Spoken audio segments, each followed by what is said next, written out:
കുറച്ചു സമയത്തിന് ശേഷം ക്യാപ്റ്റൻ്റെ ഇളയ മകൻ എൽഡാർ പൈലറ്റ് സീറ്റിലിരിക്കുന്നു.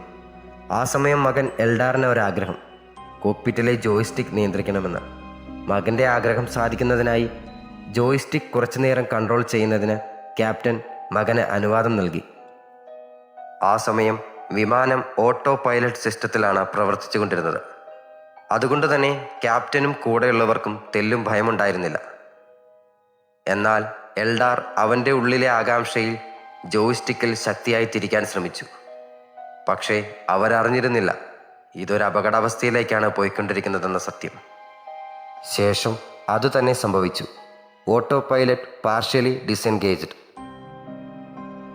വിമാനം സാധാരണ നിലയിൽ നിന്നും കുറച്ച് ചരിയുന്നതായി ഡിസ്പ്ലേയിൽ നിന്നും എൽഡറിന് മനസ്സിലായി. അവൻ പരിഭ്രമത്തോടെ അത് ക്യാപ്റ്റനെ ധരിപ്പിച്ചു.